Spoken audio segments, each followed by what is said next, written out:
Bueno, la historia de Ancelotti y los brasileros, ¿no? Habrá que ver hasta qué capítulo le suma, cuántos brasileros más le suma, y si ya se empieza a traer chicos de 15 años, porque ya el último Endrick No, creo que no terminó la primaria. yo creo que tiene que ver, pienso en la Ancelotti de la Juventus, ¿no?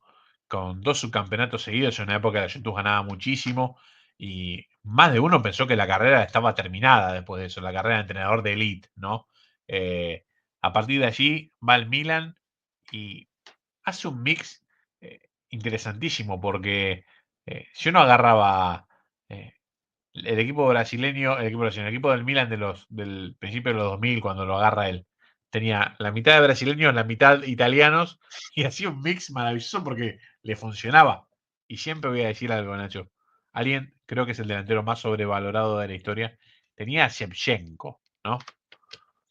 A mí me Ese sí encantaba que, ese, Shevchenko. ese sí que hizo goles, ¿eh? Porque claro, pues si Shevchenko hubiese sido brasileño, italiano, argentino, hubiésemos dicho cualquier barbaridad. Como era ucraniano, queda un poco de lado. Qué pedazo de monstruo.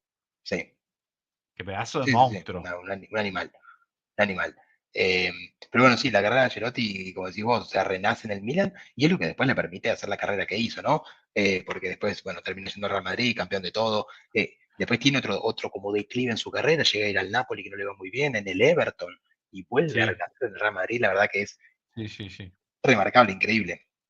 Sí, si uno ya lo pensaba en aquel momento de baja de su carrera, quizás con alguna eh, experiencia en selección nacional, más allá de que él tiene un problema con los dirigentes en Italia, lo que ha hecho que nunca ha agarrado, desgraciadamente para Italia. Uno quizás lo imaginaba en alguna otra, eh, no sé, en alguna otra nación, en algún otro desafío, de que el tipo, recordemos que hasta hace no tanto se dijo que iba a elegir a Brasil, ¿no? ¿Alguien imagina a Brasil dirigida por Ancelotti? La verdad que las barbaridades que hay que escuchar alguna vez, escapando de cualquier lógica. Y se daba como algo hecho, ¿no?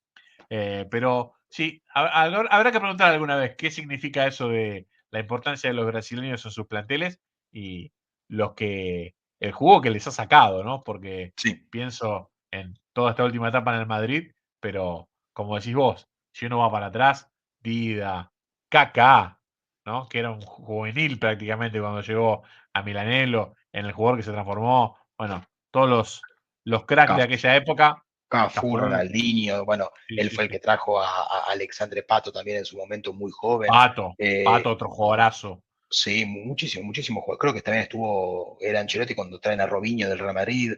Sí. Tuvo una cantidad A de brasileños que Ronaldo, creo que a Ronaldo el gordo. Al Claro, gordo sí, sí, sí. Ronaldo. Creo que si me estás hablando de todos los brasileños que pasaron por ahí, no podemos dar toda la noche. Sí, Pero sí. bueno, entre todos esos delanteros también que tuvo cracks, también tuvo a Valdanito. También estuvo Crespo, es cierto. Crespo que forma parte, bueno, hace 2 goles en la final que pierde Milan, Que ¿no? pierden, claro, en la Eh, final que pierden 3-3, que pierden 3-3, es feo decirlo. En la final que pierden por penales sí, contra el sí. Liverpool, él mete dos de los tres goles, de los tres primeros goles del partido. Sí, sí, increíble eso, sí, realmente. Qué final increíble para un entrenador como Ancelotti y para un club como el Milan, ¿no? Más allá de que el Liverpool también ha sido un equipo con historia copera, uno no imagina al Milan perdiendo una final así. Pero bueno, hablábamos antes de los equipos referentes de una época. Ese Milan no salió campeón de esa Champions y sin embargo era el referente de esa época, ¿no? Desde la del 2003 a la del 2007 que gana, termina siendo como el referente y uno piensa que por ahí, la del 2004 que se le escapa en en aquella serie contra el Deportivo de La Coruña que estaba ganada, también podría haber caído para el lado del Milan, quizás hubiese podido sumar una estrella más en aquel momento. Eh, nada, seguramente nos tocará también llegar a aquel equipo en en alguno de estos podcasts de equipos históricos. Nacho, reitero el placer que me genera hacer este podcast con vos. Lo hemos disfrutado, hemos recorrido muy larga la historia del Milan y de Saki.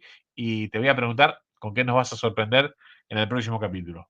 Bueno, la próxima nos vamos a ir más atrás en el tiempo, vamos a cambiar de país, vamos a mantenernos en el continente, pero vamos a cambiar de país, nos vamos a ir a Alemania, a un equipo que hizo historia y que marcó una época en el fútbol alemán, que es un equipo que hasta hace 5 años nunca había descendido de categoría y ahora parece que no va a ascender nunca más, que es el Hamburgo, que es el equipo donde, por ejemplo, entre otros, para hacer paralelismos con el fútbol sudamericano, donde jugó el Peluso Cardoso, donde jugó Bernardo Romeo y donde jugó Naohiro Takahara, que hizo dupla con el Bernie Romeo en el Hamburgo, un Hamburgo que siempre disputó Copas Europa o Copa UEFA.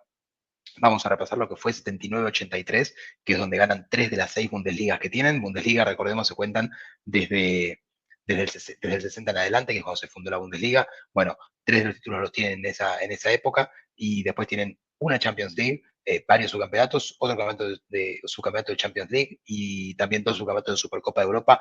Todo eso en un periodo de 4 años nada más en el Hamburgo.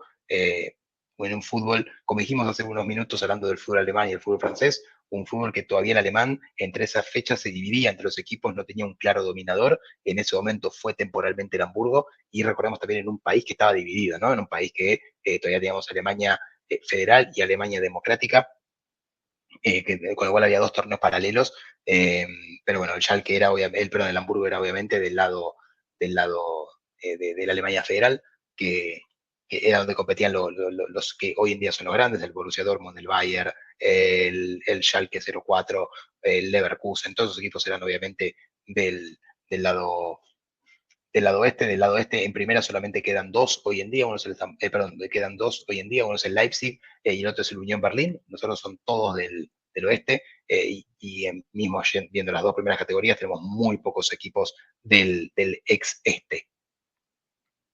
Muy bien, será lindo escucharlo, será muy bueno aquel repaso y después le pedimos a la gente si quiere pedir algún equipo particular, alguna época para recordar y yo si no voy a tomarme el atrevimiento de que en cada podcast te voy a empezar a pedir equipo, che, preparame tal, que así podemos despuntar el vicio tranquilo.